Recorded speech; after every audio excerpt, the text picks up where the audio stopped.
L'ordre du jour appelle la question du collègue Flao sur la lutte contre le fake news. Monsieur Flao. Merci, Monsieur le Président.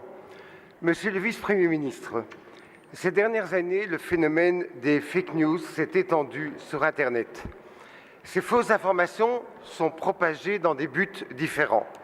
Certaines ont pour objectif de tromper le lecteur, voire les lecteurs, et d'influencer son opinion sur un sujet particulier. On l'a vu aux États-Unis lors de la présidentielle ou en France lors de la présidentielle également. D'autres sont fabriquées de toutes pièces avec un titre accrocheur pour, par exemple, augmenter le nombre de visiteurs sur un site. Face à ce phénomène, les géants du web ont mis en place des dispositifs afin de pénaliser les médias véhiculant ces mensonges et regagner la confiance de leurs utilisateurs. Mais qu'en est-il en Belgique ? J'ai déjà d'ailleurs eu l'occasion d'interroger votre collègue, le ministre de la Justice, à ce sujet le 11 janvier dernier. Vous avez, Monsieur le Vice-Premier ministre, lancé une enquête sur ce thème auprès des citoyens. En effet, un site Internet sera ouvert à l'adresse stopfakenews.be.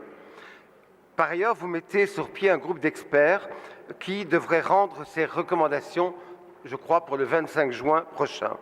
Au nom du groupe MR, je voudrais d'abord vous dire que nous sommes particulièrement heureux d'apprendre que vous prenez ce type d'initiative, car la presse libre, critique et plurielle est essentielle dans notre société démocratique.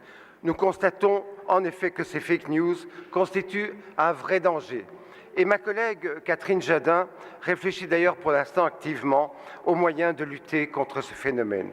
L'exercice est délicat car il s'agit de trouver un équilibre entre l'impérative protection de la liberté d'expression et la lutte à mener contre la désinformation.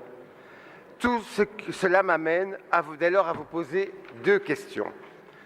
Premièrement, dans l'attente des conclusions du groupe d'experts, pouvez-vous nous indiquer ce que nous pouvons d'ores et déjà recommander à nos concitoyens pour se prémunir contre ces fake news? Deuxièmement, et je termine, Monsieur le Président, en second lieu, que pensez-vous du dispositif international présenté par Reporters sans frontières qui vise à favoriser les médias diffusant des informations fiables via un label certifiant le respect des normes en matière de transparence et de déontologie? Les médias belges sont-ils d'ailleurs associés à ce processus de certification qui lutte plus en amont contre ce phénomène? Je vous remercie, Monsieur le Vice-Premier ministre. Merci, Monsieur Flao. La parole est au ministre. Monsieur Flao, merci pour votre question. D'abord, par rapport à la terminologie, parce qu'on a un peu l'habitude aujourd'hui d'utiliser le mot fake news et surtout certains collègues à nous au niveau international de dire fake news, c'est toutes les nouvelles qu'on n'aime pas. Je pense qu'on ne parle pas exactement de cela, on parle en fait de la désinformation orchestrée. Et la désinformation orchestrée avec comme unique but de manipuler l'opinion, de déstabiliser certaines personnes, de nuire à certaines organisations. Là, clairement, c'est prouvé que c'est un phénomène qui a eu une influence sur les élections aux États-Unis, sur les élections en France. Et je ne pense pas que là, on doit se dire tout ça, ça va se régler de soi-même. Je ne pense pas qu'on peut garder les yeux fermés à un moment où la liberté d'expression, je pense, est un élément crucial.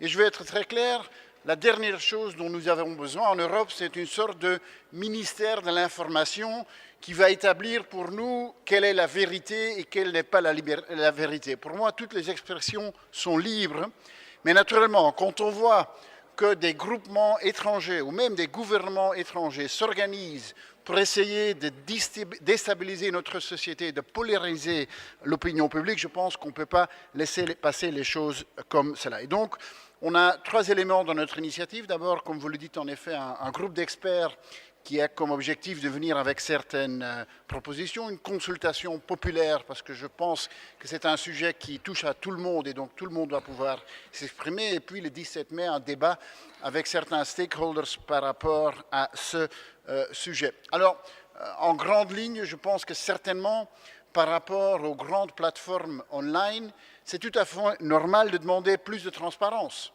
Quelque chose que je vois, est-ce que je le vois parce que mes amis me le proposent, ou est-ce que c'est parce que quelqu'un a payé pour que je le voie, ou est-ce que c'est tout simplement parce que cette plateforme estime que probablement basé sur mon profil, je vois cela. Et donc, plus de transparence est un premier élément. Un deuxième élément, c'est clairement plus d'éducation pour les médias. Aujourd'hui, quand je lis un journal, je comprends ce qui est de la publicité et ce qui n'est pas de la publicité. Dans le monde en ligne, aujourd'hui, ce n'est pas très clair. Et donc, faire plus de formation serait une bonne chose. Et dernier élément, c'est clairement d'avoir un réseau de fact-checkers qui peuvent rapidement réagir par rapport à certaines nouvelles qui sont mises en avant. C'est un délicat équilibre qu'on est en train d'essayer de trouver, de garder la libre expression et une presse critique qui fonctionne bien, mais d'un autre côté, de ne pas être naïf par rapport à la polarisation que certains pouvoirs étrangers essayent d'instaurer ici. Merci beaucoup. Merci, Monsieur le ministre. Monsieur Flao. Une réplique bref. Oui.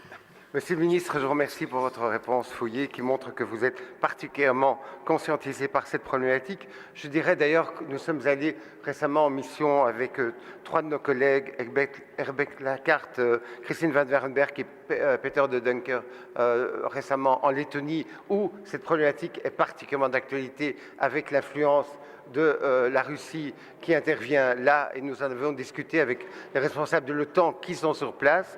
Et je crois, Monsieur le Vice-Premier ministre, que vous ferez ça avec beaucoup d'intelligence et en tout cas, en tant que libéraux, je tiens à dire que nous tenons à ce bon équilibre entre liberté et aussi sérieux. Et c'est un aspect extrêmement important. Je vous remercie, Monsieur le Vice-Premier ministre. Merci, Monsieur Flao. L'incident est clos.